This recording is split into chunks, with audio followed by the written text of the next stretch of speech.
दिवंगत उपमुख्यमंत्री अजितदादा पवार यांच्या जयंतीचे औचित्य साधून नई जिंदगी परिसरातील हॅप्पी फंक्शन हॉल या ठिकाणी ताज सोशल ग्रुपच्या वतीने प्रभाग 20 मधील गोरगरीब गरजू नागरिकांना ब्लँकेट वाटप करण्यात आले। या कार्यक्रमास प्रमुख पाहुणे म्हणून राष्ट्रवादी काँग्रेस पार्टीचे शहराध्यक्ष संतोष पवार, जुबेर बागवान, नगरसेवक वैभव हत्तुरे, सामाजिक कार्यकर्ते अबू बकर सय्यद, रफिक इनामदार उपस्थित होते। अजितदादा पवार यांच्या प्रतिमेस पुष्पहार अर्पण करून कार्यक्रमाची सुरुवात झाली। यावेळी मान्यवरांनी अजितदादांच्या आठवणी सांगत अजितदादांचे नेतृत्व, अजितदादांचे कार्य, अजितदादांची प्रेरणा व अजितदादांची काम करण्याची पद्धत कधीच विसरणार नसून सुमित्रा वहिनीच्या माध्यमातून नक्कीच राष्ट्रवादी काँग्रेस पार्टी बळकट करण्याचं काम करू असे सांगण्यात आले। यावेळी प्रमुख मान्यवरांच्या हस्ते ब्लँकेट वाटप करण्यात आले। ताज सोशल ग्रुपचे संस्थापक माजी नगरसेवक तौफिक शेख, सामाजिक कार्यकर्ते नुरुद्दीन मुल्ला, आसिफ राजे, जावेद जेडी, ॲडव्होकेट वसीम शेख, रियाज शेख, शफी शेख, सत्तार सय्यद, अशफाक भाई, शाहिद, आबिद सय्यद आदी यावेळी उपस्थित होते।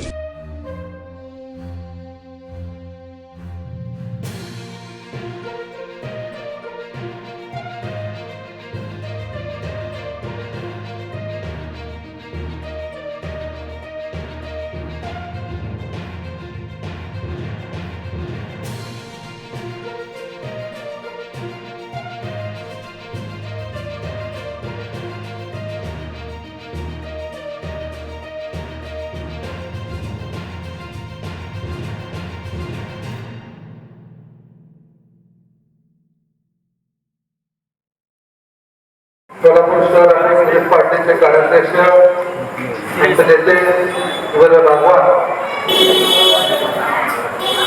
नगरसेवक सहकारी मित्र राष्ट्रवादी काँग्रेस पार्टीचे नेते वैभवजी, या भागाचे नेते नुरुद्दीन भाई, त्याचबरोबर अबू बकर भाई, रफिकांना, त्याचबरोबर आपले जनरल सेक्रेटरी प्रमोद भोसले, सन्मान्य या भागातील सर्व ज्येष्ठ नेते, आमचे समाज मार्गदर्शक सर्व बंधू आणि भगिनी,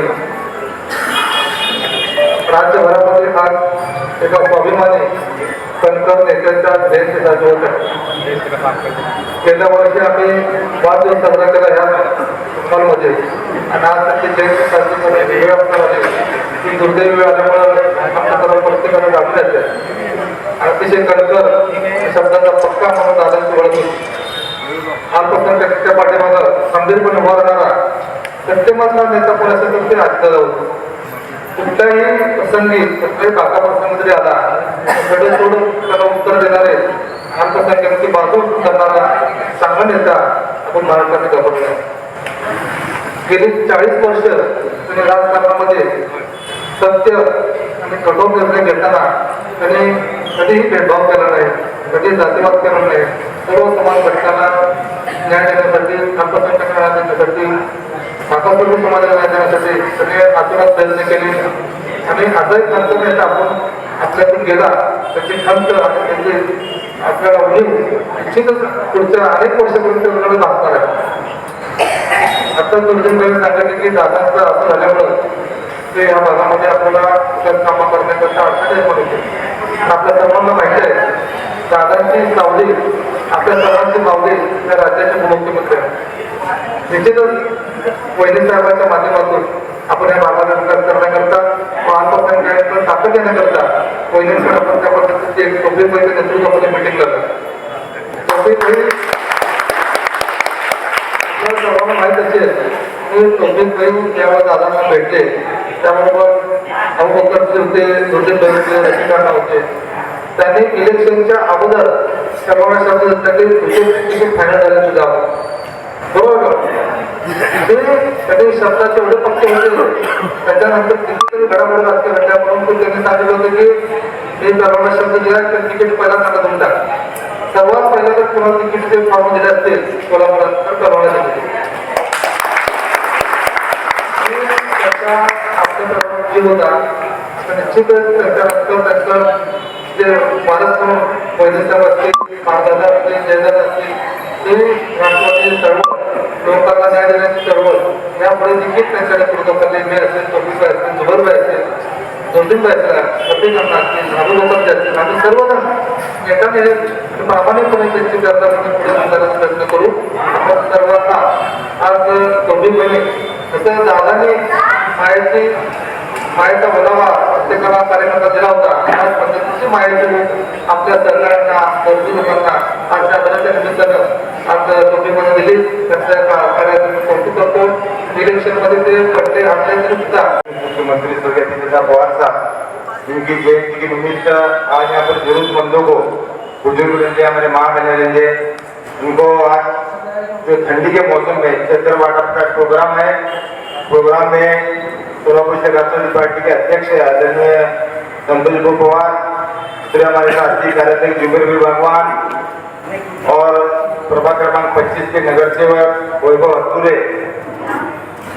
रफीकन्ना इनामदार, शफी भाई, सत्तार चाचा, मालदार साहब, नूरुद्दीन मुल्ला, अबू बकर, पटेल चाचा, करवल चाचा, जमादार साहब, आशिफ राजे, अल्ताफ भाई, बिलाल भाई, बब्बू कुप्पा, मनाजी साहब, हिदायत पठान, सद्दाम साथी, अली भाई, जमादार चाचा, सैयद चाचा, साजिद भाई बेग, बड़े पीर, बड़े घर, इसाक भाई और सामने बैठे हुए सभी नई जिंदगी बात के ज्येष्ठ श्रेष्ठ सभी जिम्मेदार, सभी बुजुर्ग और सामने जो आज इस कार्यक्रम में आए हमारे माता भगिनी और यहाँ के हमारे सभी जो प्रभाग 20 के कार्यकर्ता, पदाधिकारी और सभी जिम्मेदार लोग। तो 2 दिन पहले ही हमारी चर्चा हुई आशिफ राजी की, हमारे गौर पत्रकार साहब की, मुल्ला साहब की, अबू बकर की, रफीकन्ना की, ये 22 जुलाई को आदरणीय अजीत दादा का सालगिरह है। तो पिछले बारी जो हम दादा का सालगिरह मनाते हैं, लेकिन अभी जिस मुल्ला साहब ने बताया बड़े अफसोस की बात है कि हमें बहुत जयंती मनानी पड़ रही। अब आप सब लोग को मालूम है कि हिंदू हो, मुस्लिम हो, सिख, दलित सब लोग को मालूम है इंसान जब दुनिया में पैदा होता है तो उसे दिन मरना पड़ता है। मौत फर्क है सकता है, मौत तो फर्क है, मौत सबको आनी है। आज उनकी बारी है, कल हमारी बारी है। तो इस अफसोस के साथ हमें ये कहना पड़ता है कि अजीत पवार साहब एक ऐसे नेता थे महाराष्ट्र राज्य के जो मुस्लिम समाज हो, मायावती रहते, दूध दलित रहते, ओबीसी समाज रहते, हर समाज हर घटक को, हर जाति के लोग को साथ लेकर चलते थे और हर चीज का उन्हें एहसास था, क्योंकि वो भी नीचे से ऊपर आए। आदरणीय पवार साहब ने उन्हें ऐसी शिकवत दी थी कि भाई महाराष्ट्र राज्य में उनकी पार्टी राष्ट्रवादी है, तो जो पद मिलने के बाद सामान्य कार्यकर्ते के, मतदारों के, कार्यकर्ते के, माता भगिनी के, सबके काम करना, उनके सुख दुख में आना, उन्हें अजय छुड़ाना। और एक अहम बात मैं बताना चाहूंगा, अजीत पवार साहब महाराष्ट्र राज्य में सत्ते में रहकर भी वो किसी नेता को डरते नहीं थे। सिर्फ मुस्लिम समाज हो, माइनॉरिटी हो, दलित समाज रहते, पिछड़ा हुआ समाज रहते, उनके सुख दुख में आना, उनके काम करना, उन्हें न्याय दिलाना, इंसाफ दिलाना, ये ज्यादा का काम था।